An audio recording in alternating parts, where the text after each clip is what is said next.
come in real smooth. Oh. Okay, well, I'm gonna share stuff then on your. Let me see if we're live. All right, quick, If hold we're on. live, I'm gonna do a we'll say slow that we are. fade. And Nikki, you're on. Nice. Hey. Okay, Doesn't guys. get more professional than that.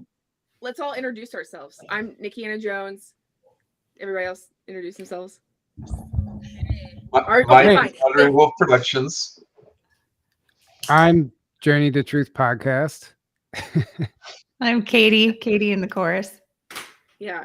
And so anyway, like we went on a trip in February and then we never really talked about it, and it's July and we should talk about it. But also we were going to try to multi-stream or simulcast stream or something at the same time, but that's like an act of God. It's like some rocket science thing. So if any of you guys really know how to do that in a way that's like explain it to me like I'm 5, please tell us how to do that. Yeah, reach out to us and let us know. We are on this cool. We're on here with cool background stuff now, so it's a slight step up, right? But then we just need to get into where we're streaming on all of our platforms simultaneously. That would be amazing. So we're live on Nikki's channel right now. No, I think we're on. Aren't we on yours, Mike? Are we on mine? No, we're on yours. On yours. Really? Yeah, we're on mine. Mine's going too. So maybe we pulled it off. Oh, maybe we're live on mine too? Yeah. Holy well, I don't crap. see us live on your channel, Mike. Are we not? I don't see it. Says live. I just set it as my home video. If you go to his, it's got his little red button going like. Yeah, I'm live on mine. We did it. So it is live on Nikki's too. It's live on both. Oh, I'm going to retweet it on my own thing. So we want to highly recommend Restream. If you haven't tried it out, make sure to go to restream.com. I'm just kidding. A little plug for right. You can give me a free But we are all here talking because we all decided to take a trip together. I think Nikki was kind of the glue that knew everybody. Brought us all together. It's been like a year now. No, it was like, oh yeah, maybe when we started talking about stuff, but like we went on our trip in February. Okay, all right. Yeah, and we oh my God, that was this year. I feel like so much has happened. Like, I don't know about y'all, but this has been a crazy year, 2023. But we had a blast, and Nikki, like you said, we've explored so much. We hadn't talked about any of it. Yeah. Okay. So what happened was I was like, me and Katie were talking in like last summer, and she was like, I want to go to Canyon de Chelly. And I was like, I want to go back to Chaco Canyon. And we started like, fantasizing about all the Southwesty stuff we wanted to do. And then in November, and then I started saying, Mike was like, I want to go to see these petroglyphs in California. And I'm like, yeah, but also Chaco Canyon. I was like, yeah, that's a good idea. But also there's these other places that are completely the other side of want to go. I want to do that. Yeah. And so that's how that ended up happening. And then I just had an interview with Tyler on his or him and his YouTube host. I had them on my channel, and then like casually it was just like, yeah, I'm going to Chaco Canyon in a couple months. You guys can come. And Tyler's like, really? Like, can I come with that?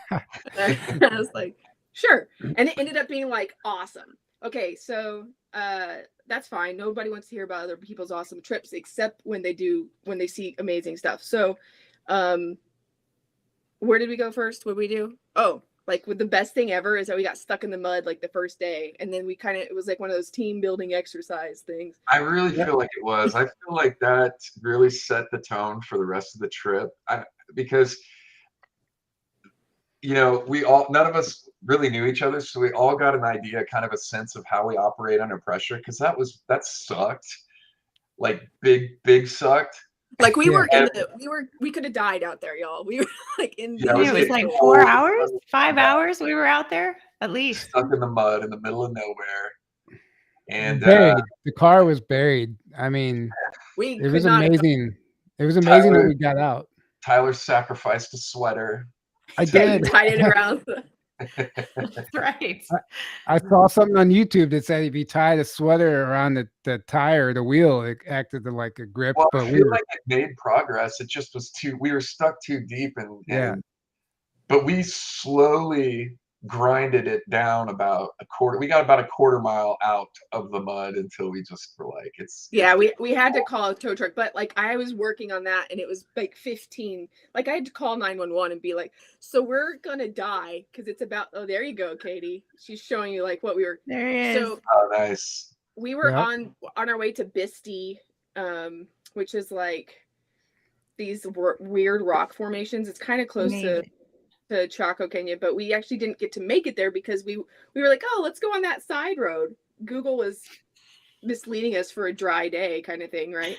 And no, that horse led us astray. We all wanted to stop and look at that horse. That's what it was. It was the horse. We were like, oh, let's go check out that horse. And we went off a dirt road, and next thing you know, we were stuck. And we were thinking that we had rented. We specifically were like, yeah, let's rent a four-wheel drive. And then we got some big SUV, and we thought, yeah, surely it has 4-wheel drive. It's like a big SUV. No. Yeah. I may have a clip, and now we may really test the limits of Restream here, because if I find this clip and I can pull it up for us. Yeah. I was going to say I have the tow truck here. This may be a lot of fun, and I'll keep working on this, but yeah, that's fine. You know, it was an interesting trip for me because I didn't know any of you guys except for Nikki, who I just barely knew from being on her show.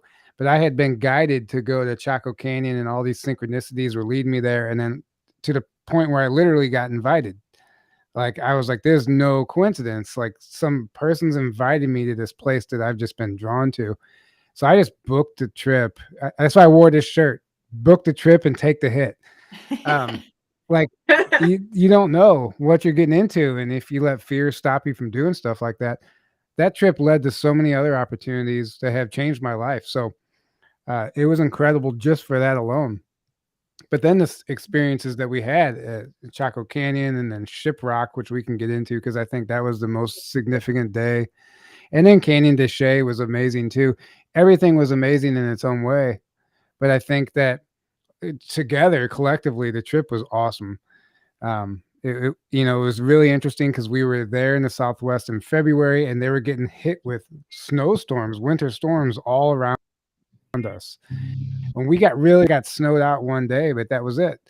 But yeah, other than that, it would be like where we had just come from would get. It was shutting things down, and we were just like dodging it and missing it. But it was really interesting. It was chilly, but it was fun. And yeah, I don't know where you want to start. Like with okay, so let's start real quick. I just want to show one thing if I can.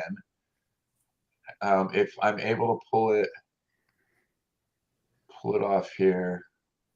I see nothing. Okay. Yeah, see, Tyler, this girl's saying you gotta flip I do need to do that. Let me. You did it earlier. Let me go back and try that. Is that better? Oh, nice, Mike. It's okay, cool. Yeah, see, there we go. Oh, and this was scary too because I thought they were gonna ruin the axles on this. So that's us in the middle of nowhere. And we had a very helpful guy, and then he loaded us all up in that, and we rode in it for I don't know how many miles out of there on top of this tow truck. We rode in the car on top of the tow truck. That's the only way we could get out. A lot of fun. Yeah. What was the name, guys, of the first place we stopped on the way up before Meteor Crater? Oh, okay. So we went to Var Ranch and we saw all these petroglyphs. Yeah, so that was the first thing that we did. But I mean, there was some other. We also went to Meteor Crater, and that was not successful. We got there after dark. Apparently, craters are closed after sunset. But see, petroglyphs was like a big thing that I didn't think we were going to be so into, but then I'm into them. But we saw some amazing. So Var is just this I think it's supposedly as of right now, from my understanding, it's the biggest. It's the most amount of petroglyphs per whatever, like square inch on any particular wall that we found in North America right now. So it's right by Montezuma's castle or Montezuma's well or whatever up there, and you go there and they have like a square spiral, tons of spirals. I love the spirals. They have all, I mean, it just, it's a crazy thing. But then that's about the thing with all this. If you just look at the main panel of what somebody posts on Twitter or something, you're like, oh yeah, cool, I see it. It's nothing compared to, there it is. There's little petroglyphs all over, like even little places like around that you wouldn't have known unless you got up close to it, or like, and you go to the location. And it's so weird. It's like, why would you? I don't understand why people do these petroglyphs. I don't understand. I love them. Like, I'm happy that they did them, but it doesn't make sense in relation to where they are. It's somebody would say the same thing about our doodle pads. They'd be like, well, I don't understand why this person doodled all over this piece of paper. Well, they probably would say the same thing about like, why did you build Dallas in Dallas? Right. There's like nothing. Actually, where we went, did we go to Sacred Mountain before or after that? After that, it was a nearby site. Yeah. Oh yeah, and it was a spontaneous, like, oh, let's because you got a tip from a local, right? Yeah, some bro at the Barbie Bar Ranch was like talking about how he just went to Sacred Mountain and there was all these pottery shards, and I was like, pottery shards? What? And then so it was right down the road from it, and you walk up on this, I don't know what you call it. I guess it basically looks like an old pyramid, but it's a big hill that there was apparently, and we had very little directions except for there was a weird dude in an SUV who was like waiting in the front thing, and like I went to talk to him and he was like all bald and it was totally like Men in Black thing, and I was like, hey, how do you get to the Sacred Mountain? And he was like, what did he tell me? Something about how he said they don't want people going up there anymore. He said he basically wouldn't tell me they how closed to do the it road. he doesn't want. Yeah, he says that way, but they closed the road because they don't want people going up there. So we just kind of followed the way he pointed and went up there anyway. You kept asking and you kept going, you're not supposed to go up there. And you ask. And then what happened immediately? Oh, cactus. You got that. No, we find pottery shards everywhere. I'm pulling cactus out of my leg. That's funny. But I forgot about that. No, the Sacred Mountain was cool. It's cool. Who were the two that were? Katie, was it Tyler and Nikki that we couldn't get them to I found some good stuff. I found like every arrowheads, 3 feet finding pottery, and they found a lot. They did. A lot of pottery shards there, tons, just everywhere. There was like a lot of red shards. The whip a little bit, or we'd have been stuck on that mountain for days. Oh yeah, no doubt.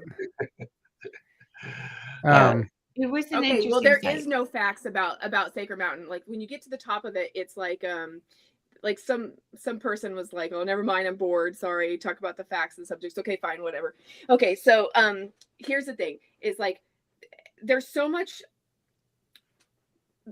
After going to the whole Southwest and like really start seeing it like this, I'm starting to go like, we don't really know the full story of what went on there, because like they're little people. They live in these, like everything that they built was like, even Sacred Mountain, there was like a little tiny cave like this big that they had like some, I don't know. We don't even know what was going on there. Like there was pottery shards at the top of a giant hill. Like it doesn't make any sense, like where their structure was or why they would build up there, or what they were doing. It's this is like an unknown spot. This is like this. You can't put Sacred Mountain on Google. It doesn't show up. It doesn't come up. It was just like it's just a bunch of what remains of a. Oh God, I liked it. Well, I was trying to see if it had paint on it. Yeah, and it was really my first time being in the Southwest, and I didn't realize how abundant the pottery is. And then it's shattered and scattered everywhere. So you have to ask what happened here. And then when you start looking around, it's very apparent that like the mainstream history either ignores it or we get some fluff, some fluff description of like what potentially happened. But you realize that no one actually knows. Like no one really knows the truth of what happened. But the little people, I agree. Even when we were in Canyon de Chelly, and Lupita, our guide, she told us she was a park ranger, and in part of their training, they had to learn about the Anasazi, and she said they were like 2 to 3 feet tall little people. They were taught about in the park ranger training school. So, and Chaco the Canyon, all the doors and windows, like you said, everything's small. Like you had to crawl through the openings. It's really small, like small by our standards, like 4 foot, 5 foot tall. They're small, like you have to bend over completely. In some of those places like Chaco Canyon where they rebuilt everything, I was having to bend over completely at the waist to go through some of those doorways. So you're talking like 3 to 4 feet tall. Yeah, like 3 feet would have been their tallest person. Like, I'm 5'4". I can't get in any of this stuff. And I find that bizarre that's you'd never written about, never talked about, unless you wouldn't know that unless you went there and you start. And if you talk to the locals, like we did, like that's knowledge, that Native American history, that knowledge is oral history. Most of that's just passed down through generations, but it's not documented. Maybe it is documented, I'm sure, somewhere, but not in our textbooks. Yeah. Did y'all see that thing I sent you guys in our group text about like the another Dene guy who was telling about how he was saying that the Anasazi, when they arrived, were only there for 300 years and that they were so different from us. Like he's like, that's what they were taught. They were taught that they were so different from us and that they had slaves and that they built Chaco Canyon all in different styles. And all of those houses are actually kind of like a different laying pattern. That's weird though, because like, wood is supposed to be not that amazing 1,000 years from now, and you have like vigas remember Mike, me and you were like looking at one of the I guess it was one of the Bonito or one of those pueblos that was abandoned there, and I was like, you could still see like some fabric underneath where these wood things were. So sometimes I'm going like, there's some fuckery going on here. I don't know what this is. I find the best thing that you can do when you're exploring or trying to gather information about anything that's been written about mainstream history, at least in America, is to just start with I know nothing. Right? Just start with we know nothing, or we know, just start from the base level of knowing nothing, right? Which we're gathering evidence and different things, but throw out the assumption that we have a complete understanding of any type of history. I think is usually kind of the best. That leaves you open to taking in all kinds of explanations and figuring out, trying to just find a baseline, I think. Well, and if you go with that, and I love that, like the first principles, like I am the Spanish conquistador that discovered, like whatever, if I go with the person this is the first time that this has ever been laid eyes on, you have a completely different way of, like, you don't have somebody else's like stories that you have to build on top of. But if you go on that, you're going like 100,000 people could have lived in that. Like a lot of people lived there. And then some people say, well, it was seasonal. They say that actually. Right. What do you think, Katie? You were going to chime in just a second ago. I was just going to say, being new to an excursion like this and having heard how ancient these sites are and many thousands of years old, I was really surprised by the proliferation of the pottery shards. First of all, they're everywhere at sites that have been excavated, but also they're really superficial. They're right at ground level. You don't have to dig down at all to find them.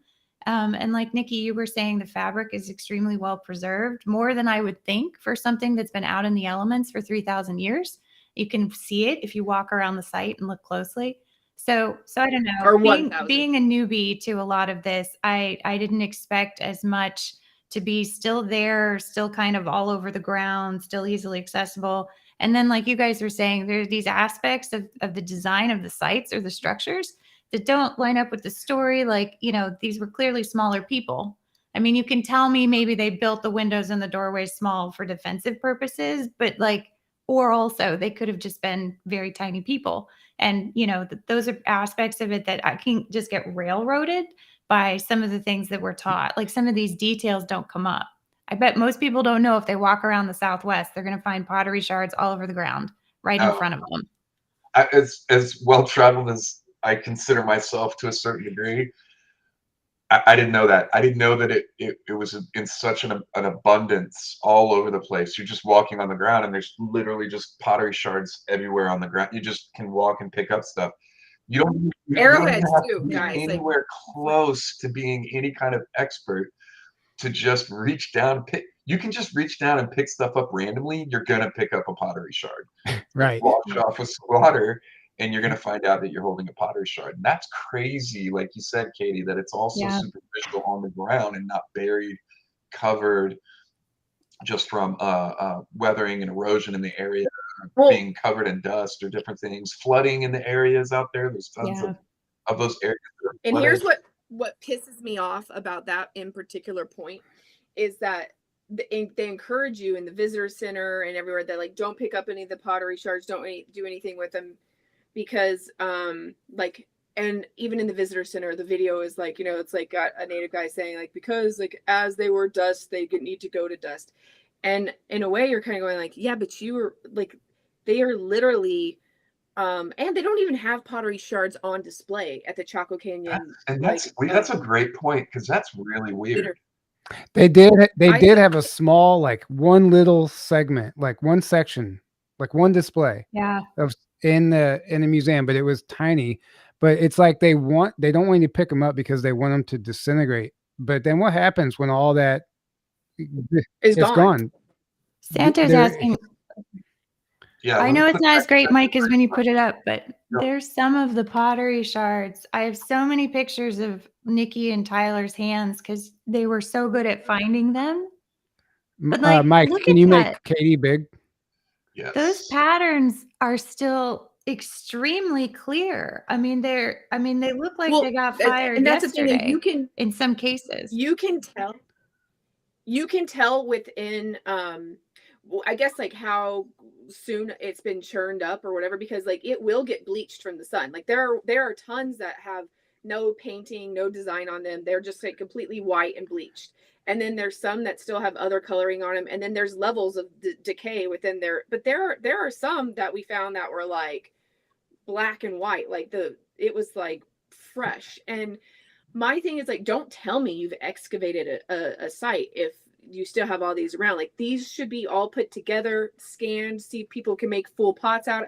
I don't know. There's more to a story than like how this is really going on. You can see the grooving on that one piece there too, which also, if it's, I mean, is so well preserved. Like it's still so crisp, as are the colors. And again, these are just sprinkled all over the ground. Like it's not, we were just walking these areas. And well, what's interesting too is, well, we do know that every time it rains, like rocks and things surface like that, just from it being in construction, you can clear all the rocks off of a property, and then it rains heavy and come back and all these rocks surface. So every time it rains, things are always surfacing. But I mean, that's one explanation for why some of them are preserved. You don't know how recently they surfaced. Regardless, they're not ancient. Like they're not. This is a very modern civilization, and I think it's clear that like Chaco Canyon and the sites that we were at, there's more than one civilization that live in these areas. It's like a newer civilization comes and finds the remains of an older civilization and utilizes it, cannibalizes it for their own purposes, and they repurpose it and live there. I don't know.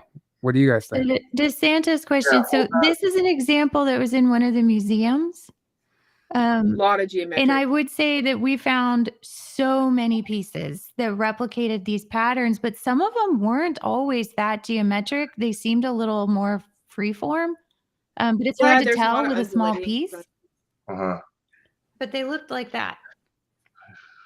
Mm-hmm. But, you know, we also found petroglyphs all over. Like if you walk anywhere near any of the cliffs, you're going to find some kind of petroglyph that is like, and we went off the beaten path. We went to places that you are not encouraged, or there's not an actual trail that you're supposed to go to, but like no one's there. That's the other thing. We were there on a beautiful, perfect day, and like how many other people were there with us? Were we the only ones? Maybe one other. It was usually. Well, it was like 30 degrees out too, so and windy. It was cold. Really windy too. Yeah, it was cold and windy. It really wasn't perfect, but and a little rain. There wasn't that many people. You're right.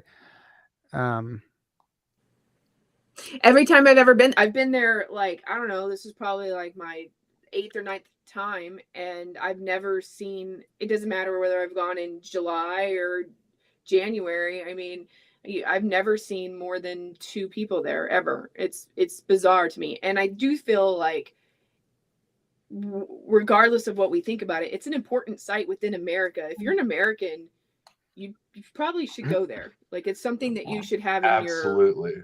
So for those who maybe who are watching who've never been to Chaco, these are some of the structures that are there.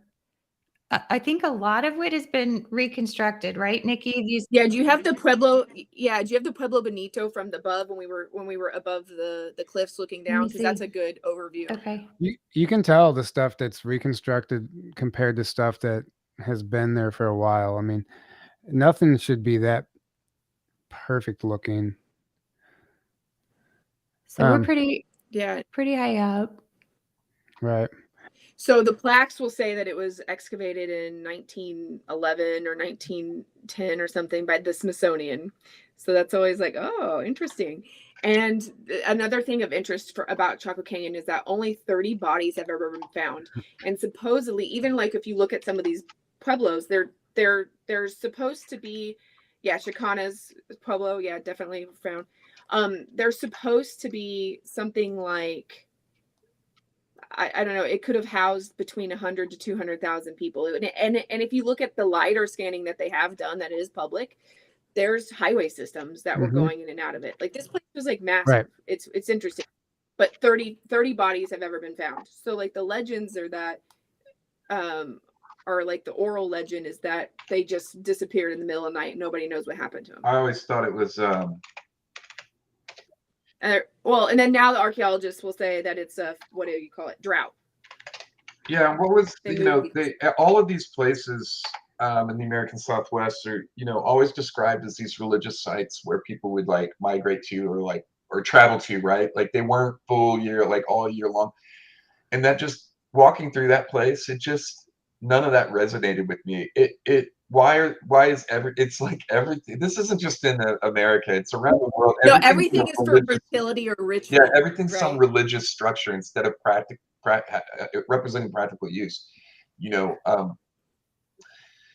Cultures that have that's awesome.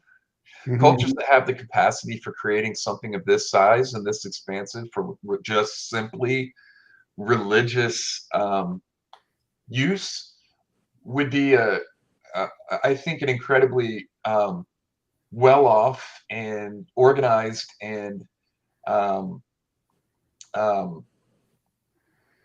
civilized culture. Well, and they would, if this was just their playground, if this was their whatever, what's the Roman big church called, the Vatican, they still are going to have amazing badass places that they live and where. Exactly. Right, they just build it randomly in the middle of nowhere, and then they migrate there. They travel all the way across the country for one ceremony and leave. Right, and chill in teepees the rest of the time. It's like we have a completely different story. What's going on with these people? Here, let me explain something that doesn't have anything to do with this site, but we just finished a documentary on the Cahokia Mounds. Mike, I know you were just there. One of your recent videos is on the Cahokia Mounds. So there were artifacts. Yeah, those are the doors. Look how small they are. Yeah, but for reference, that's a 3-foot tall door. Cahokia Mounds is supposed to be a Native American site, but through my research and people I interviewed for the documentary, there were artifacts found that depict men with helmets and shields and armor that are not Native American, clearly not Native American. So this is an entirely different history here. Like there weren't, maybe the Native Americans came later, but even before that, like, I don't know, it doesn't even fit into the mainstream narrative at all. It's completely out of place. So like for some reason, we're all programmed to just assume that it's all Native Americans that resided in these places. Well, I don't care if it is Native Americans. Even if it was Native Americans, they were way more sophisticated than we're talking about. Right, exactly. They do a really good job of,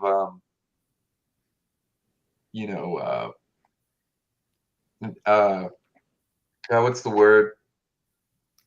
They putting the wool over your eyes of influencing us. I can't think of the right word that I'm using here, but indoctrinating us from an early age. If you were in the public school system, you've been told these specific stories millions of times, and they're so they have whittled them down to the basest root of our understanding, to where you get a page in a textbook each year. You might get one new page, and that's the extent of what your brain's been programmed for your first 20 years. If you go to college, 22 or maybe a little longer, right? And so it's like getting a little more in depth to it. It's all based around that. So it's like you have this understanding of what our history is in America, and it's so diluted that you really have to kind of unlearn some things to even make space for some of the stuff that we're talking about that is clearly factual. I mean, just when you get into Cahokia, the understanding that most people in this country have no idea that there's step pyramids in America, and that there's this massive city that, by the way, the Cahokia Mound, Monk's Mound, is bigger than the base of Monk's Mound is as big as the Great Pyramid of Egypt. People don't even know that this site exists, and they certainly don't know that there were I think really what we're talking about here with places like Chaco Canyon and Cahokia Mounds and different places like this is evidence of in place, intact cultures on a large scale that had cities and that were civilized and not nomadic the way that we've been told, and that we came, because this whole manifest destiny thing, they really need that to work in order to justify what we did what Europeans did coming in and just wiping out an entire land of people and taking it over and rebuilding on top of that, right? If you know that there were cultures here and city states and different things like that, that fully changes the narrative of history for this continent and this entire area and region. Wow. And not to mention, Mike, Southern Illinois is known as Little Egypt, and there's a lot of Egyptian artifacts found. Yeah, there was a lot of Egyptian artifacts found in some caves nearby, and there's just tons of Egyptian connections in Southern Illinois. And then if you expand, it really does expand into the Midwest. Now, why don't they want us knowing that? Like that actually, if you look up anything about that online, it's all been debunked. It's hoaxed. Immediately Egyptian connection. Like it's just like. Yeah, but Memphis, Tennessee, like we have so many of our names. We have Pyramid Lake, Pyramid Lake, Cairo, Alexander Lake, like all these. Who named them? So I think it's worth mentioning. So first of all, Santo made a point about the small doors being for forced reverence to make people bow, and he thought that was bogus. I agree, because every museum and piece of pottery and everything that we saw, reverence was integrated into these cultures wholesale. I mean, I don't know that they were the kind of people that felt they needed to be forced to be reverent. It was part of everything that they built. Also, for people who've never been to Chaco, so this is in the middle of a dry riverbed. And you can kind of see this giant mound of dirt, and underneath it, sticking out of it, there's very clearly footings for columns. It's not a great picture, but that's something else being new to this. I didn't expect to be there to be remains, we started digging in this giant mud. I mean, it was tall. And that was a place that's where I fell, right? So that's a place show where that picture. You're not supposed to go. That wasn't like that's like the dirt heap that they're like, oh yeah, there it is. Go there. She fell in the mud. Oh, I so want to. We were awesome, and we were climbing around this. So yeah, there's definitely more at Chaco than has been excavated. I don't know how much more, but that was again a surprise for me, seeing that under these, giant sort of piles of mud in the dry riverbed and in the center of the canyon, there was definitely more. So Nikki was a total trooper. Well, I think that most of these sites are like Cahokia Mounds is admittedly less than 1% excavated. And they've destroyed more mounds to build new stuff than they've excavated. But like Chaco Canyon, they can say they've excavated all they want, but we have no idea what still exists under the ground. Oh, there's you know what I mean? Like you could potentially confidently probably say that most of these sites have been less than 1% excavated. I don't think we understand the massiveness of them. Yeah, there's the post mud walk. Oh yeah. You did great. Yeah. What's that booty? Yeah, because you're a bold woman, Nikkiana Jones. And it was cold too, and you didn't complain. We kept hiking around for another like 3 hours. Yeah, I was wet in the 30 degrees, and it was freezing, and you didn't complain. So I need to the make internet will bear witness to that. But should we talk a little bit about some of the petroglyphs at Chaco too? Because I think you guys saw some things that Nikki, you said you saw some figures that you didn't know were there, that you hadn't seen much in the Southwest before. I'll see if I can bring up the pictures, but I don't remember as much. But then also, I know some of the viewers, I think, are open to alternative theories of history. And there was sort of the blast mark. There was other places where we saw the spiral repeatedly that seemed to be sometimes corollary to some sort of damage. So there was something that looked to us like it could have been damage, and there was often a spiral symbol somewhere in the vicinity.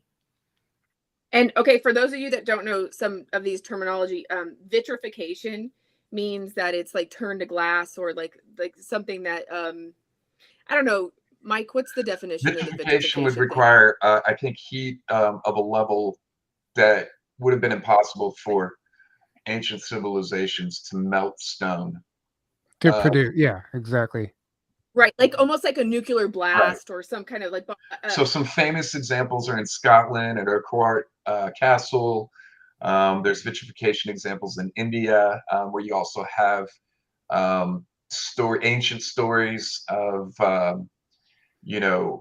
the gods in the sky waging war, similar to nuclear strikes and stuff like that. So there's places and examples around the world, and it's usually they have mythology in those areas of things like gods fighting in the skies and different stuff, and using weapons that sound exactly like nuclear weapons. And we've seen evidence of that. If you go in with that mindset and to try and explain some of the damage that we witnessed, I think it could easily be explained away as some sort of blast site. Like it looked like.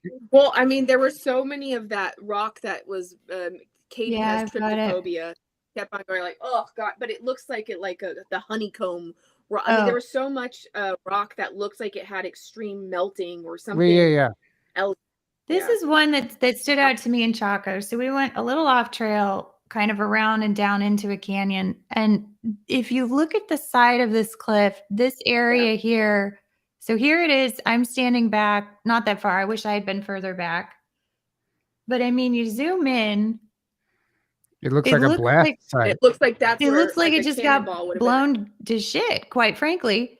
And then what we found was there is a spiral. I don't know if you guys can see it. Do you see those? The spiral and the squatter man.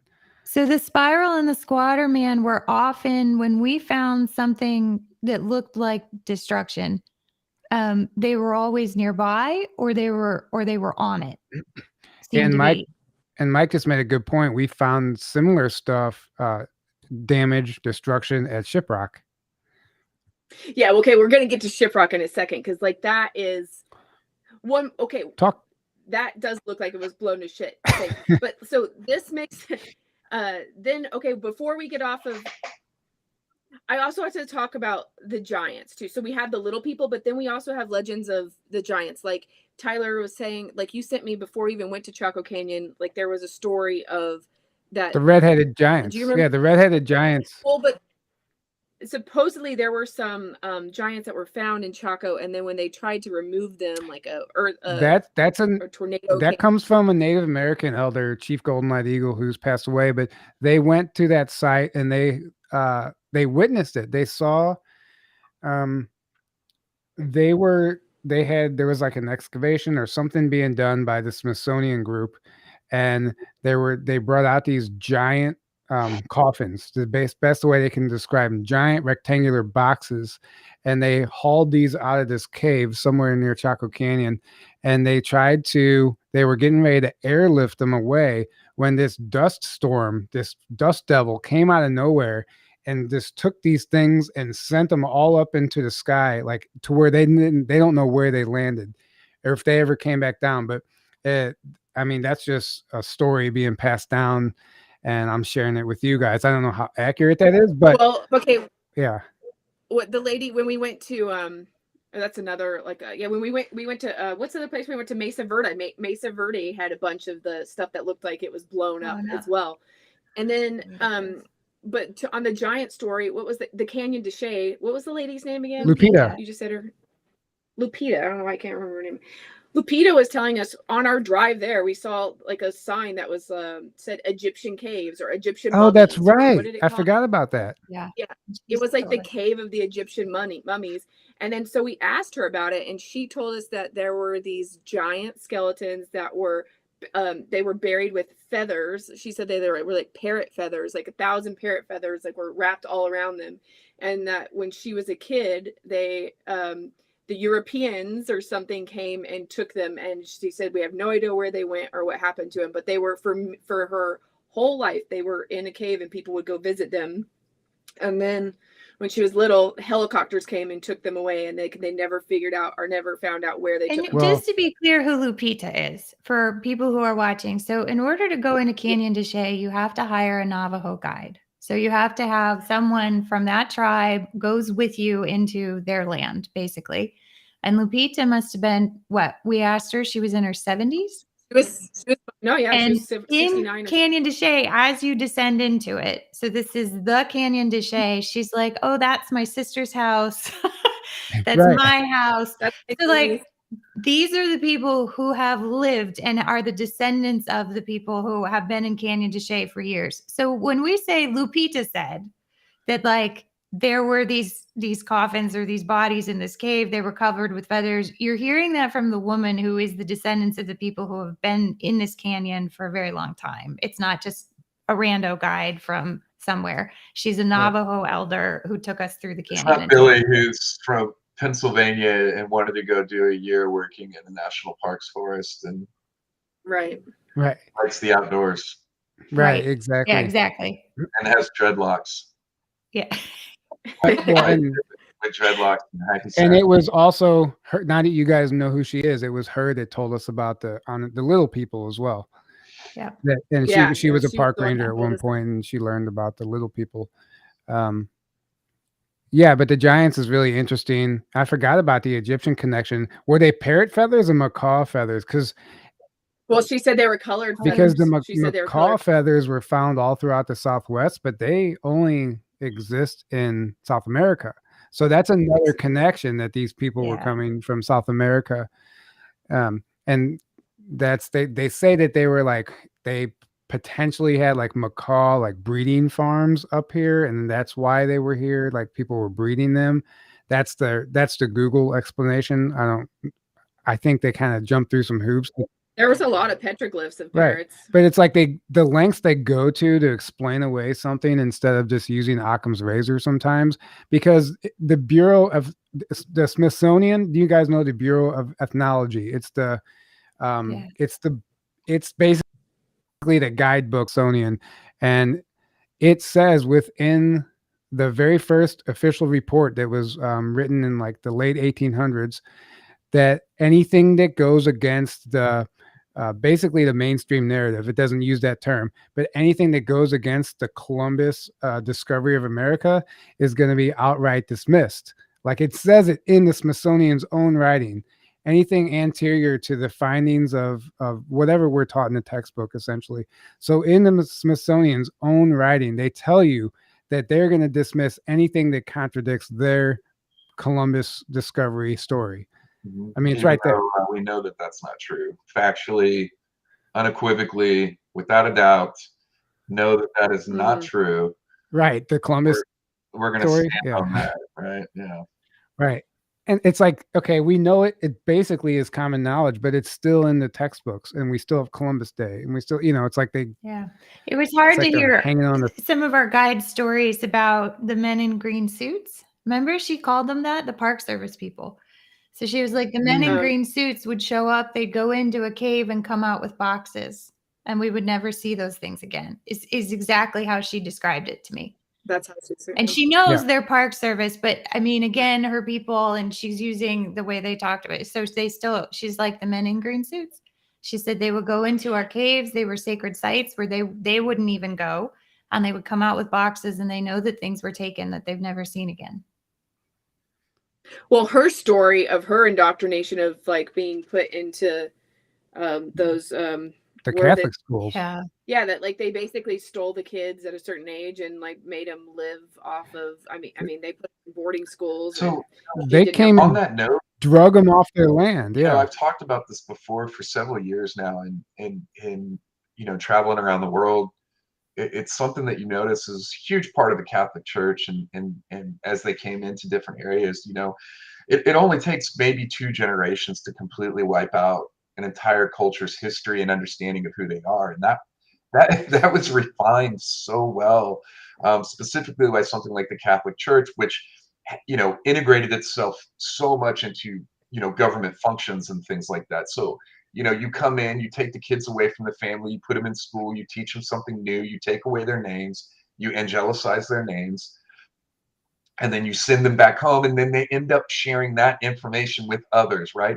It's spread. And within a couple generations, a people has completely forgotten who they are. And when we're walking through here and having an experience like we're sharing here, meeting people who have been through all this, we're hearing, this last grasp at trying to retain their culture, their heritage, their understanding of who and what the real story is behind before this entire fabricated, like you were talking about just a minute ago, Tyler, with Columbus Day. We're holding on to information and still spreading it and celebrating holidays as if these things are fact, and they're not. Right. They're clearly disproven. And it's important to listen as much as, when you're talking about things that may seem far-fetched and other people just shoot you down and tell you you're just full of shit. You have to just ignore that stuff, because you really have to listen to everything. And sometimes that just means wading through some stuff that actually might be a little wonky, but what's the alternative? You don't go with the established norm then anymore. I think that I think that it's really cool that we're starting to see over the last decades or so, people starting to wake up to just starting at that base layer of information gathering when they're building their understanding of certain things, is to just disregard all of the accepted understanding of things first, and then you can start learning, right? And there's no foundation of truth to begin with. Like, we've been fed this lie since we've all been alive. So as things are revealed now and we're learning these new potential histories, it's tough to accept, but because no one actually had a foundation of truth to begin with, everything is just, it's like a foundation of shit. Yeah. And and there's no paper trail, at least that we have access to. There's no paper trail for the truth either. So it takes people like us to go boots on the ground, explore these sites, and connect the dots on our own, and start retelling the story, because what we've been given is bullshit, On that note, should we move to Shiprock? I was going to say, this is where I want to talk about Shiprock now. Okay. So Shiprock is a thing, like, I don't know if you want to pull up videos and stuff. Yeah, Mike, you got that drone footage handy? I do. Okay, so I have been driving past Shiprock. I'm from New Mexico, y'all. I'm from Albuquerque. I actually grew up next to the Isleta Pueblo and went to school with them. So I got to hear a lot of those cool kind of stories when I was a kid. But even then, like, they don't even, they have to learn their history from when they're at home. Like they don't get to learn, like, you know, public school was still public school. But anyway, I just had always heard that Shiprock was a volcanic dike, whatever that means. I didn't question it. I didn't think about it. And I drove from the highway, and I'd look at it, and it was like cool. And I kept on telling them, we need to go see this. We need to go see it. But I was like, it'll be like a 30-minute thing. It's like not that big of a thing, but it's impressive. You still should see it. I had personally never driven up and touched the wall. But when I did, it was, for me personally, this was like a earth-shattering, like one of those things where you're like, oh damn, I have been lied to, even on a more bigger scale. We were enamored by this. This is a wall, y'all. This like we stayed the rest of the day. Like a 45-minute stop off that turned into like a 10-hour exploration. Yeah, and I don't think it's hard to understand just how massive this is, but the scale of what you're looking at here is miles and miles, and we walked a significant portion of that, exploring all up and down it. Touching both sides. Well, so I think it's important to explain to people why it's not a volcanic dike, because I've seen so much. Mike, on your channel alone, I've read the comments under your video. People attack that. People are so set in their ideas and beliefs are so set in stone that they cannot accept it. It's a wall, an ancient wall that far precedes anything that we've ever been taught. Look, I'll be honest too, because I put the video out on Sage Wall, and the backlash from that for it being a volcanic dike was so extreme that when I put the Shiprock drone video out, I haven't put a full-length video out on Shiprock, just the drone, right? And so I kind of hesitated leaning into like calling it some kind of wall or something like that, more or less just just letting it be like the Shiprock. But because the backlash was so intense for that reason, but you can do a simple Google search and look at what like volcanic dikes look like and the shape and structure of them. Now, I question those though, like as a person who studied geology for 3 years, and it's literally saying these are miles long, y'all, and they're over 5 perfectly miles straight. And then you have like the Spanish peaks, which if you look at my latest video on my channel with David Stig Hinson, we go. By the way, I think he's in the comments here, David. Hey, David. We go into a lot of the other dikes. They like crisscross. They're like, but just from first principles, think about why would lava do this? If you go up to this, there's layers, there's different stuff. There was mortar seams, and then there's foundation. There's like even a foundation visible, like an exterior casting. Like replay that video. Replay that video, Mike. This one right now. Yeah, because you can go see at the very beginning of it. Remains of the exterior stones. Remember? Okay. Yeah. You can see like there's there at the bottom. Yeah, that bottom layer. That bottom layer looks like it potentially went all the way up and had eroded away or something. I mean, I found that the big giant shell thing. Remember that big boulder I was carrying, Mike, when you were like, oh my god. It was of like a bunch of like, I mean, we're talking about there's layers like casing stones. I had just been to Egypt, I believe, and so this really reminded me of like casing stones when you get up to the because what you're seeing right there at the bottom, it has more uniformity to it than you can tell from this drone shot. And there's entire areas and sections where you can see where it almost does look like casing stones, or it really does look like casing stones. And there are videos where I'm actually about to start breaking into all this content here that from our trip. Very soon, this is all about. I'm about to hand this all to one of my editors, and we start going into all this stuff. There's about to be much of more videos on those. And when those start coming out, you'll see, and if I can find anything here, I'll share it during the live stream. But that outside material is like casing stones with these larger blocks underneath. And, that was really fascinating. Yeah. This is what kept us, turned a 45-minute trip into like a 10-hour excursion. Mike, I don't know if you want to show, the drone video again from the pan back. So one question we had to your point about the casing stones was if the sand that looks like a wash down from the wall, if you want to call it a wall or whatever, call it a wall. It's call it pulverized. It's sandy. Right. It's a different content. We didn't have a way of testing it than the other blocks, but a similar content to the casing stones that Mike's talking about at the foot. So, I mean, if you have a distant shot, there you go. See those slopes that come down off the wall? Those are slippery sand. So we were trying to climb up to the wall, and I mean, it's like sand dune sand. Yeah, it's not the packed, dried out dirt that the rest of the floor is made of. And it seemed to match Mike's idea of the casing stones that, again, were only visible sort of at the bottom. But if they had all been blasted to shit, then that might have been debris. If you go back to the original footage you showed, Mike, of the other side of that wall, you can see better evidence of those casing stones.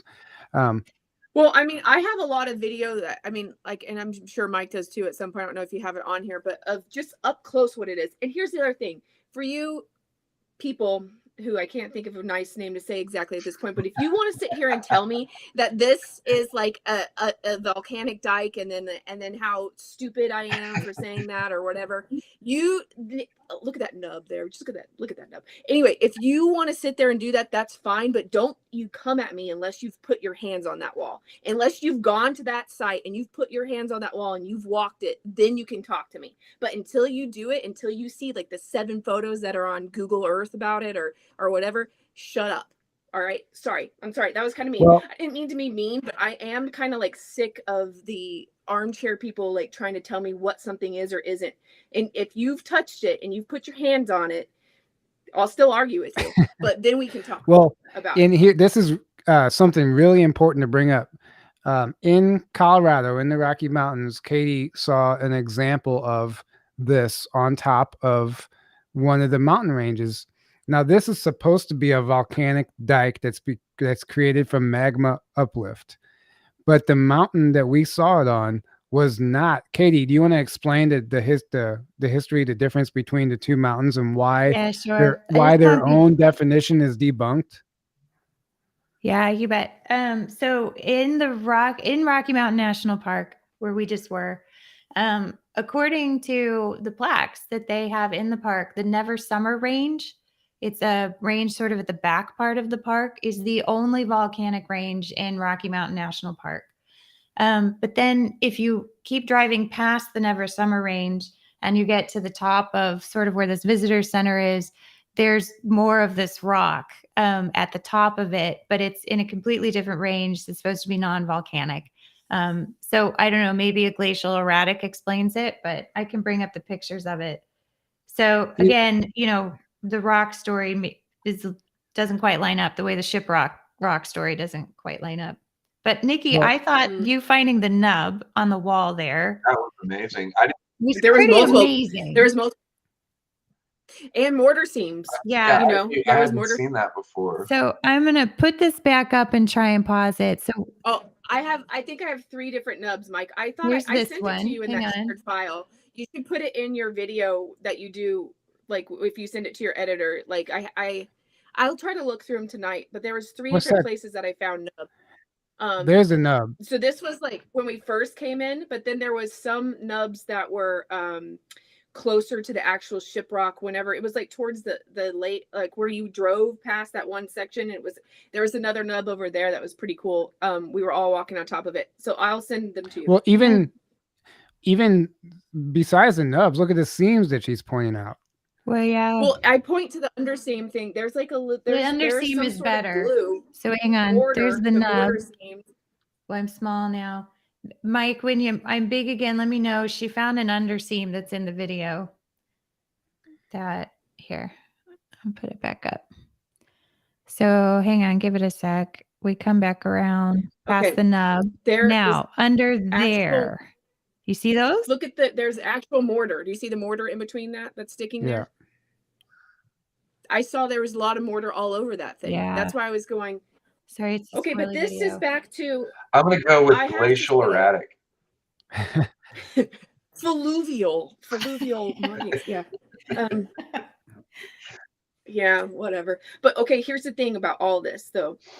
If you think about a lot of these weird hall markers or these things like we like to talk about a lot, they spatially thought differently than we did. Like, even though, okay, like some people are like, oh, well, you know, it's got a lot of crisscross. I mean, it's not 100% like brick by brick, like wall, but so whoever built this actually did think differently than we think today. And that is something to take in context. Take into consideration. Yeah, I agree. They had a rhyming reason. They had a rhyming reason for doing things the way they did that we just quite simply may never understand, or we might eventually start to understand. But like Mike said, we've been so indoctrinated and so programmed for things to be just a certain way, and a brick wall has to look like a brick wall, or it can't be a brick wall, like type of thing. All right. And sorry, I'm sorry to interrupt. Sorry, go ahead.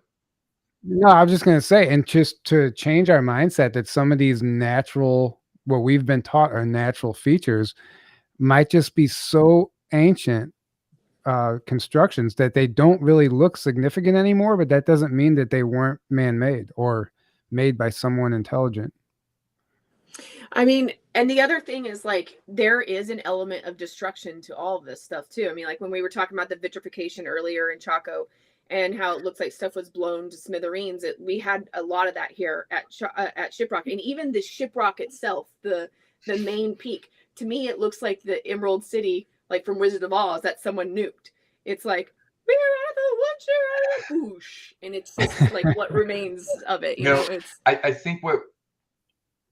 Like I know for me personally, after our trip exploring places in Montana like Sage Wall and different stuff like that, what I've come to kind of recognize is that there's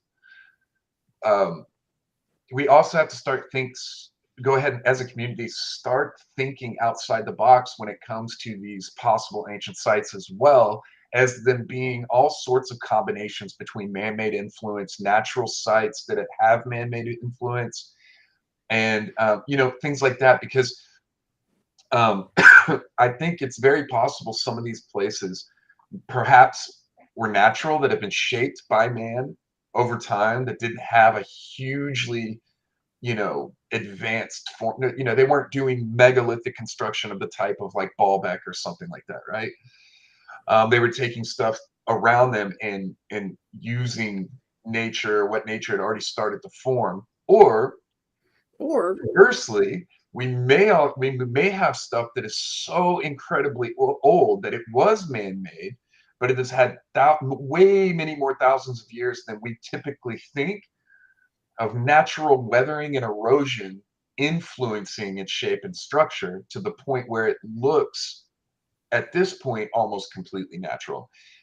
So I think I could think this could be the epicenter of like some major nuke war, or some major, or maybe not nukes, but like some major battles that just obliviated. Or it's a lot. I'm not speaking tonight, but I agree with Mike. And I agree with you, Nikki. I think it's both. I think we're looking at both. Something so ancient, it's unrecognizable, then it does look natural at this point. Well, what are we learning more and more about some of these ancient places and ancient sites is that they were very in tune with their surroundings, with working more in conjunction with the world that we exist in. Whereas the world that we live in now, we just force everything and we just blow everything up to shoot a ship over to here, instead of like figuring out some natural harmonic way to like maybe levitate and go over here. We're just like strap it to a rocket and blow it up and let's get over there, right? Yeah. Right. And I think we were, we're talking about ancient technology that was perhaps more in tune with harmonic frequencies and all sorts of different stuff, magnetism and different things like that. And these are entire sciences that seem to dead end at a certain point, or they become so fringe that nobody looks at them in terms of mainstream science. And if you're operating with that type of offshoot of science and technology, well, things would look much more in tune with your natural surroundings, perhaps. You'd be looking at something like this maybe more. Right. Well, yeah, they work steel building. Go ahead. No, go ahead. I was going to say they work smarter, not harder. Right. Simplest terms. Yeah. And Mike, I was also going to echo your idea of think bigger.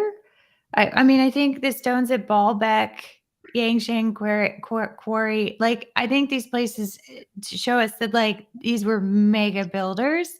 So, you know, it's funny then when we look at a site like Shiprock and we say, well, that was totally possible, right? But other people are like, no, it wasn't. And I think we have to reconcile, like, the size difference. If some of these other megalithic sites were possible, maybe some of these other larger sites are possible too. Well, and we have evidence of a history of giants all over the planet that's intentionally being covered up. And I'll take Nikki's stance on this, and like, come at me, bro. Like, I'll fight you on that one, because it's so apparent. I think you can't really you can't discount that anymore. And if somebody really was 15 foot tall, like, what could they accomplish just based on that alone without some fancy technology? Think of what size stone you could pick up. You know what I'm saying?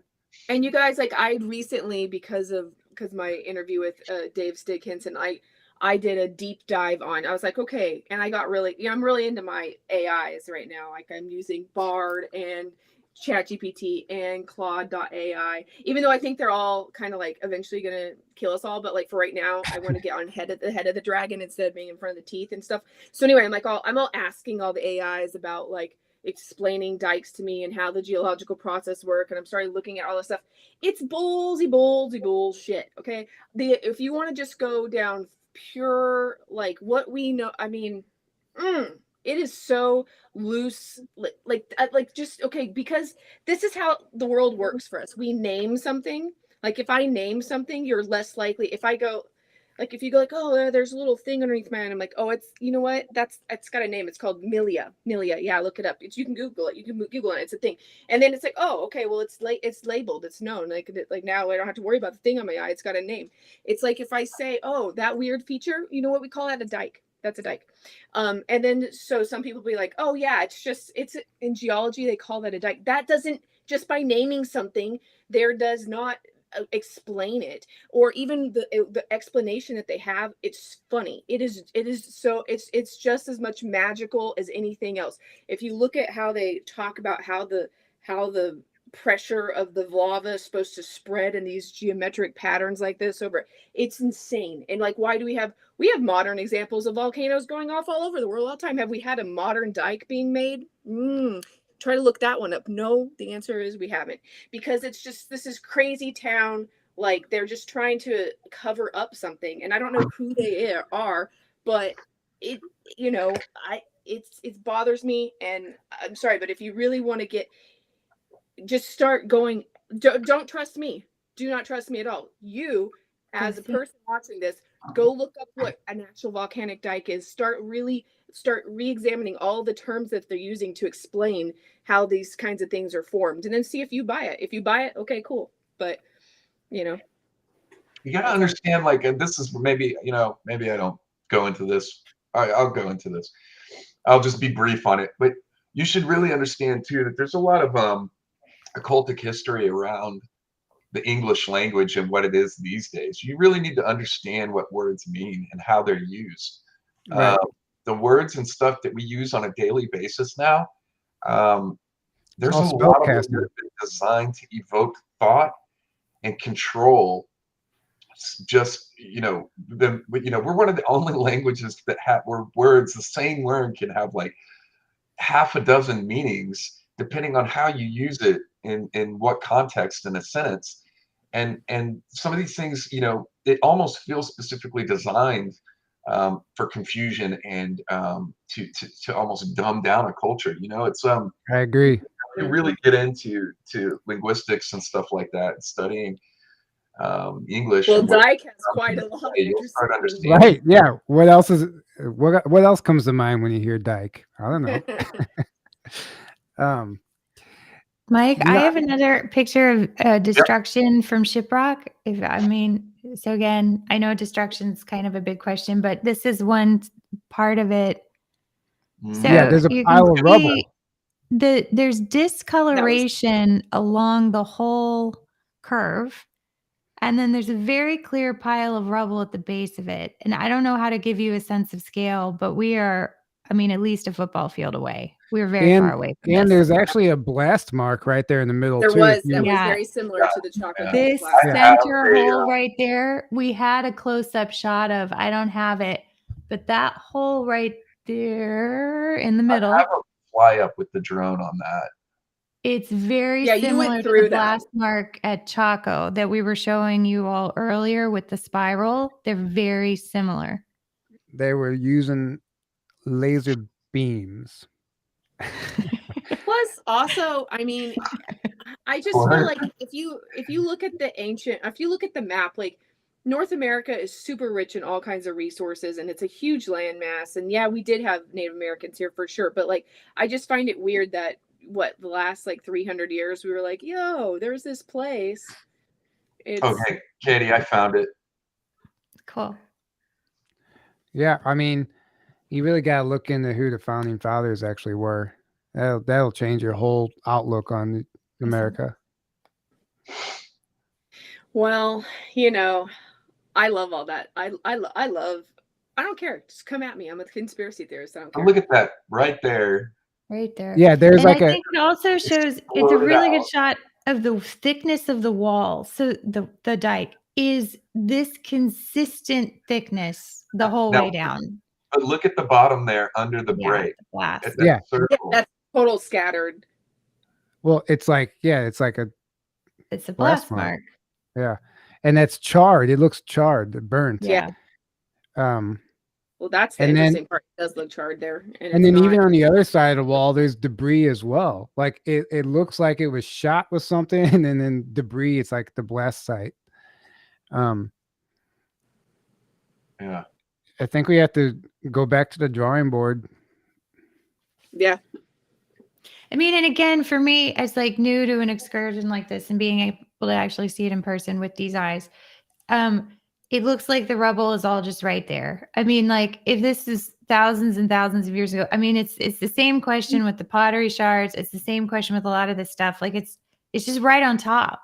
It wasn't buried under like a foot of dirt or, you know what I mean? Or 3 feet of a mudslide or what. It was just right there. So it just seems, I don't know. All of it seems not to line up with the standard theories of this. But that's why I'm throwing the baby out with the bathwater on time in general. Like I try not to date. I don't know if things are like, if we're talking they're way, way, way older or if they're way, way, way younger. I really don't know. I mean, I just think that at this point we are flying blind in terms of timelines of everything. I agree. It's becoming clear that nothing really adds up. Anybody want to handle this question? Are there any oral? Yeah. So there's there's the Native American history where called they say the bird stone. Yeah, a big thunderbird. Like it's like if you look at it from above, like those are the wings, and like I guess like it was diving into the earth or something. I don't know. There is an oral. That's the story the Navajo guide told us that there was a bird. The little peaks on the Shiprock. She went with her arms out straight down into the earth. And the walls are her arms. And then that center part, the Shiprock part, is supposedly the bird, according to their oral history. A very long time ago. Some kind of sacred site where they go. What did they do something there? I can't remember what she said. Here's something else we haven't mentioned yet. Like it feels like a powerful site energetically. Like when you were there, I think that's part of the reason we were all so taken and we didn't realize it at first. Like it was powerful. And the more you walked along it and the closer you got to like the Shiprock, you're just blown away by the energy of this place. And it was so apparent to me that this was something, this was a structure. And I kept thinking to myself, this could be like the most sacred place in the United States and nobody knows about it because they're just writing it off. I totally felt like a portal. And then I kept on seeing that fox and I was just like, I don't know. Yeah. Oh yeah, that little fox. Right. And it was a weird, healthy orange. It was beautiful. Red, orange, giant, or, it was like a healthy fox. It wasn't like, I don't know. It was just, I just felt like that was some sort of weird spirit animal walking around this thing or protector of the actual Shiprock or something. I don't know that I also feel like that was a significant site. But then the part of the reason why I haven't really talked about it a lot is because I don't want people to go there. Because well, too late now. Yeah. Well, I don't want them to close it. Eventually, nobody knows about it. Nobody goes to it now. Like, I feel like there's a balancing act there that, like, some of these places of being respectful and then versus, putting the information out there. But I think, like, if you're gonna put a site out there, I think you just lean into it and trust that people are going to, the good things are going to come from it, right? Because, I've had plenty of experience over the last year arguing with people from different sites, not arguing, just staying out of it, but then trying to argue with me about, keeping things secret. And it feels, it feels like we're doing to me anyways, I'll just speak for myself, it feels like I'm doing a disservice to the greater cultural understanding or greater understanding for all of us as humans about what our history is, and everybody being able to have an opinion and a part in that. I agree. I think that, you definitely always want to be respectful and maintain a level of respect at any site, that you're sharing or you're talking about. But eventually people are going to find out about things, and there's always going to be some asshole that comes and does something stupid, right? Always. And ultimately, what's more important, getting the information out there, and then people caring enough that they do their best to protect these places, or being a part, even if not directly, of keeping that greater understanding secret. What's it is people. You both sides have merit. I just tend to land on the side of getting information out there more is helpful in the bigger picture. I understand that every location has its own smaller picture that's important to that. And so it sometimes it's a thing that you navigate per site or per place or per whatever. Like, it's been a hard one. I was asked, Katie, you shared with me about our guide through Shelly the Canyon not wanting me to use the drone footage that she had said I could do when I was there. It's a hard one. Ultimately, so far I've decided not to use it. I haven't used it yet. That's different.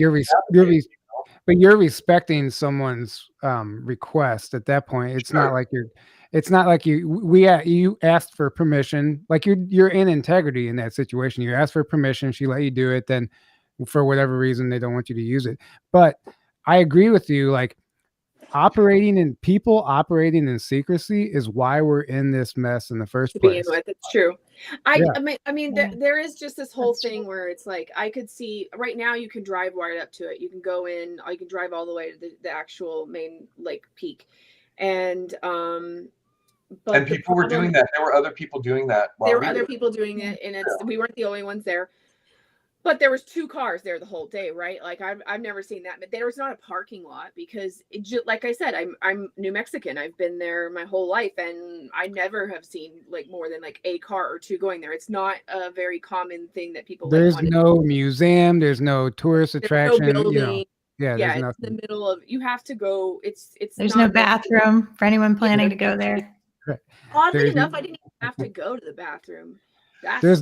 There's nothing close to it. Like you said, Nikki, it's like out of the way of everything. It's not like people are passing it when they're on these like road trips across the country. You have to really want to go there unless you live in that area. Go ahead, Katie.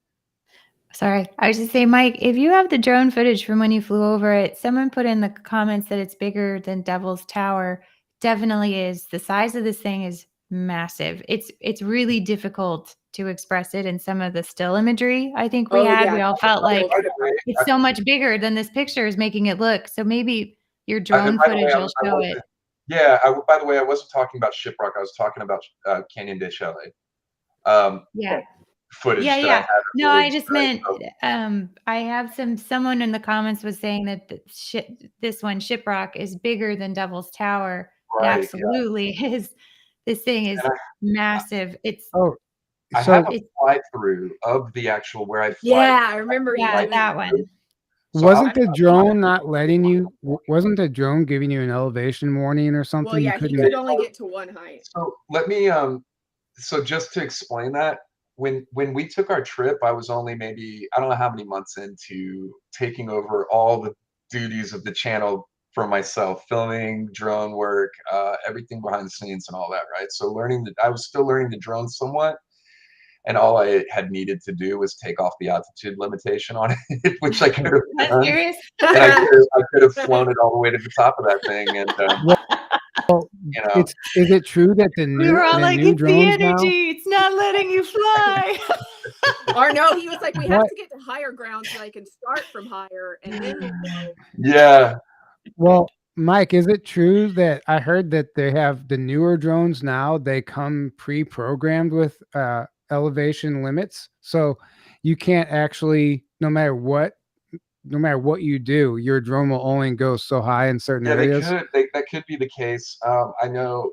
I mean, think about it. Like as time goes on, they're going to limit things more and more and more as stuff coming out, where people are like really using stuff like this technology in interesting ways to break down, barriers that existed before. They're going to have to throw limitations on stuff. I had a friend who he was telling me about that, and he said he won't get rid of his old drone because it's like kind of like a grandfathered in situation. The new ones won't allow you to be as free with it because of all these new restrictions that they're putting on drones. What's interesting though is Emerald Mound, Katie, Nikki, we were at Emerald Mound. I went back there to get drone footage, and the guy was flying. It couldn't have been a more calm day, beautiful, clear skies, nothing. He was trying to fly over it to get a bird's eye view, and the energy, there must have been some sort of energy or something coming out of the top of that mound.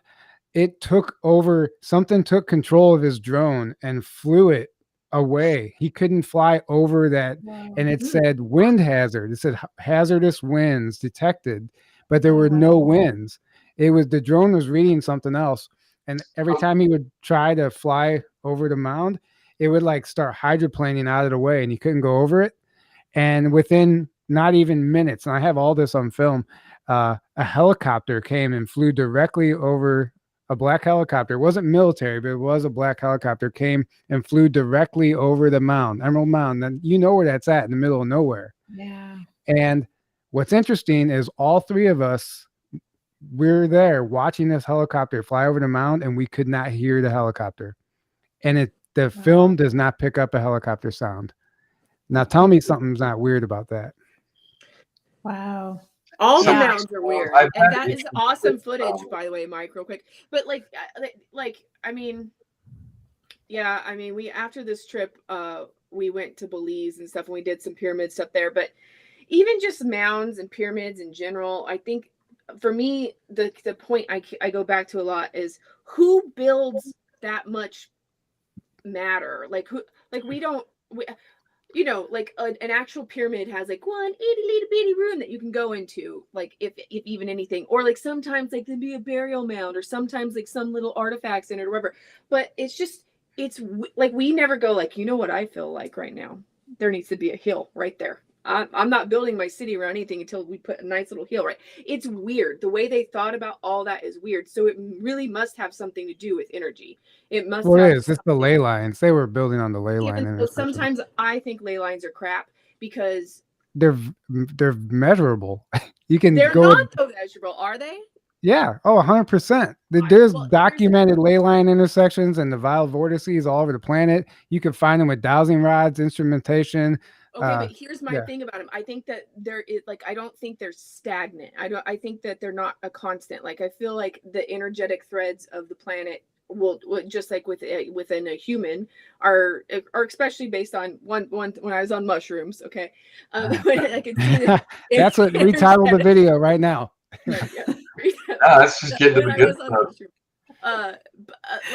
It feels to me like there's energy gritting all around, and it might concentrate itself in different times at other things. I just don't feel like there's only constant places of energy thing. That's why I'm not that into the ley line stuff, because I feel like maybe they were there at one point, but they won't always be there forever.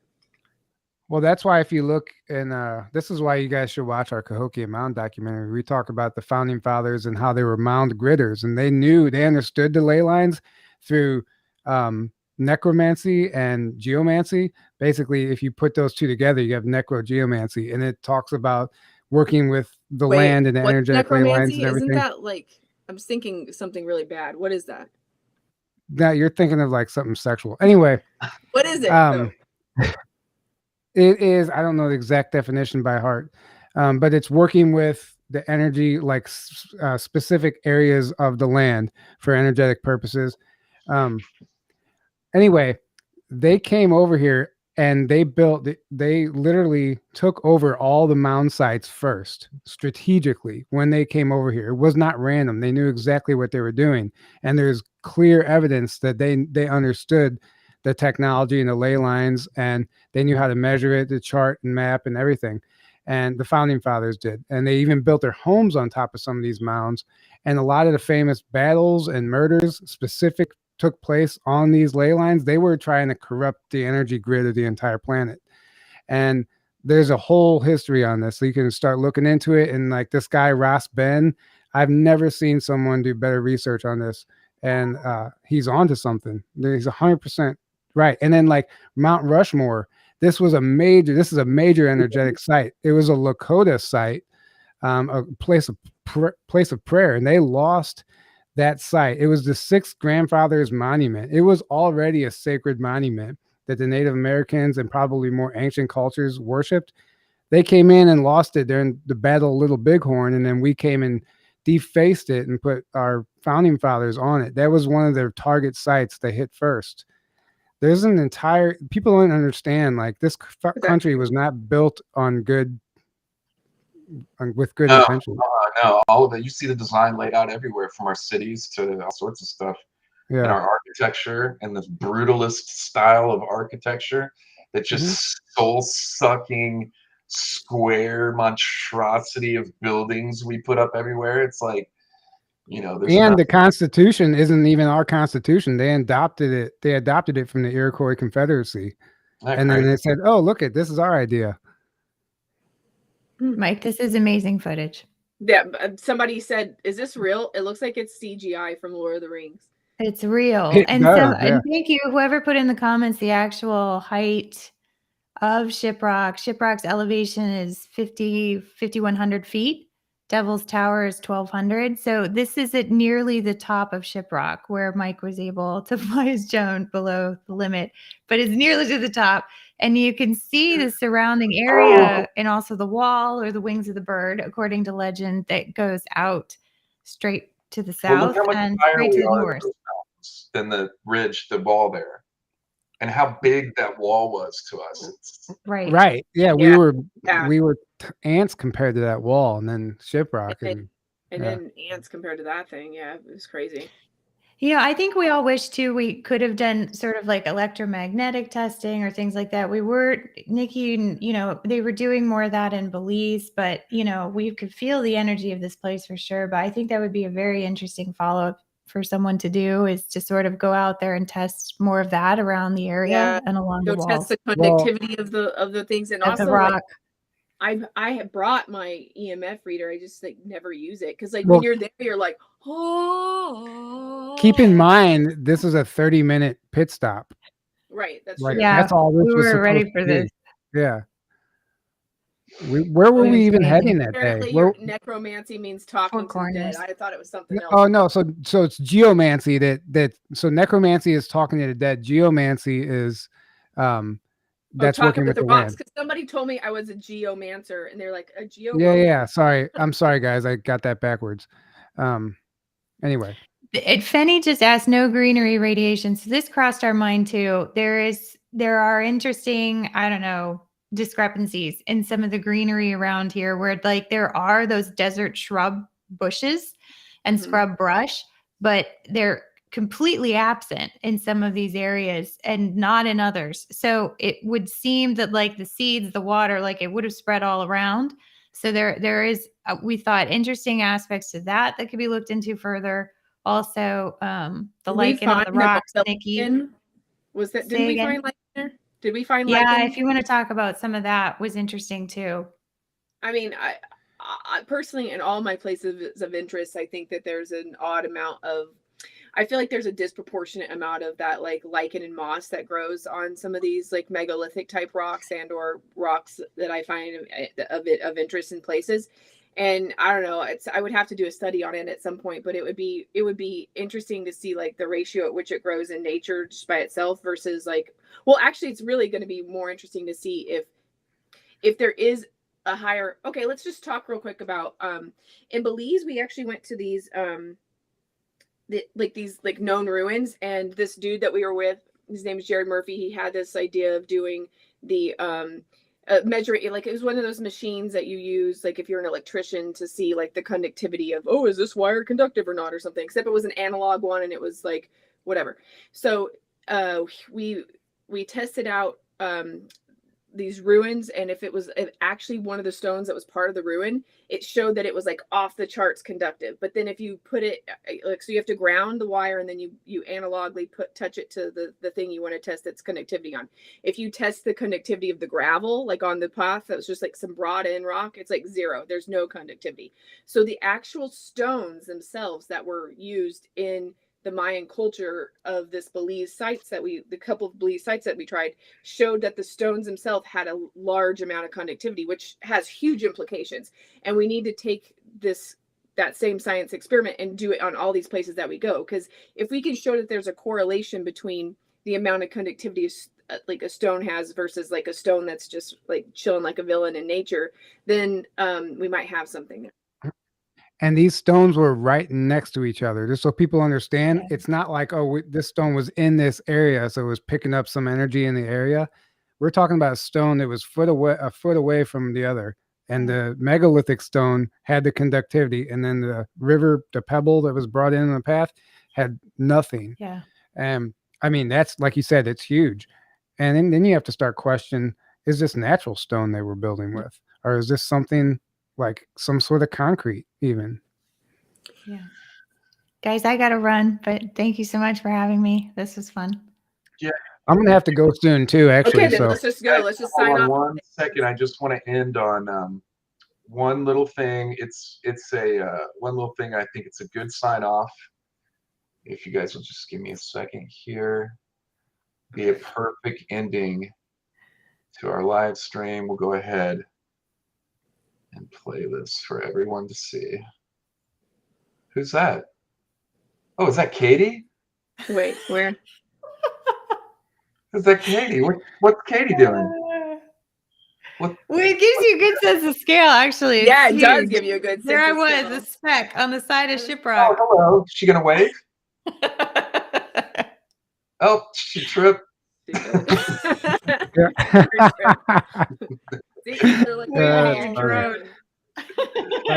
thought for sure you were going to play the white people taco video. Sure. Yeah. I think that was wonderful, guys. What a good start. And we only touched on like maybe 2 or 3 sites, which means we never even got to Mesa Verde or all kinds of other things. Yeah, we probably have many more hours of talking we could do. Yeah. The Salmon Ruins. We went to a few other places. Where were we trying to go today that we went to Shiprock? Oh, we were trying to go to Hoven, but we never made it out there. Yeah. We got distracted. Right. And then we did go to the petrified forest on the last day, but it was like such shitty weather. The rest of them were like, well, and the weather was just shit that day. We went to see Shiprock. It's a little hard to I know. Go look at petrified forest. True. Right.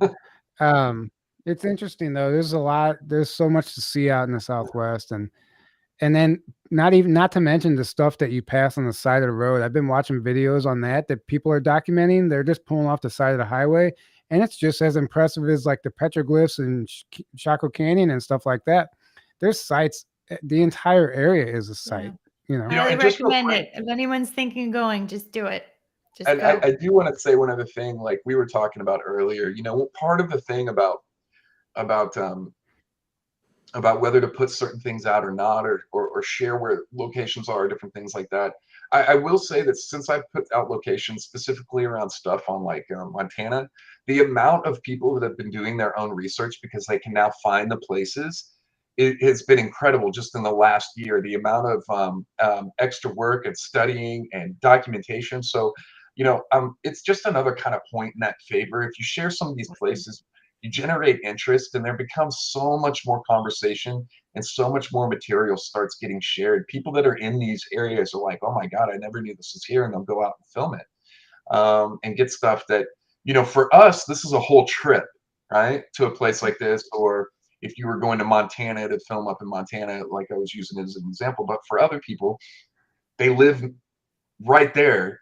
And next thing you know, you're building a whole community of people that are gathering and disseminating information about some of this stuff. And it's really just, I mean, but look, like I'm in a cultural void, but Katie's right by all kinds of mounds and show mounds in Florida. So is Tyler by Cahokia.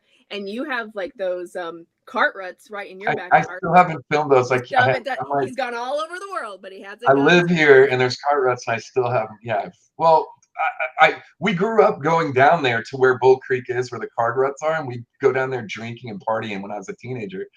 And I don't know, it just doesn't connect in my head that I should go down there and film. I'm like, I'm not trying to drink a 40. Right. Everybody has new lenses. Years old, I don't drink 8. Go see what's around you, because we are in the middle of something that we think that we live nowhere. We are in the middle of something huge, and I think that like it doesn't matter where you are in the world, something awesome is cool around you. Go see it. Go find it. Something awesome is cool around you. That's a quote. Doesn't matter where you are in the world. Something awesome is cool around you. That's a good quote. Thanks for watching. Thanks for commenting and tuning in. You guys are awesome. Thanks. Yeah, this was a lot of fun. Everyone. Yeah. Good to see you guys later. Bye. Bye.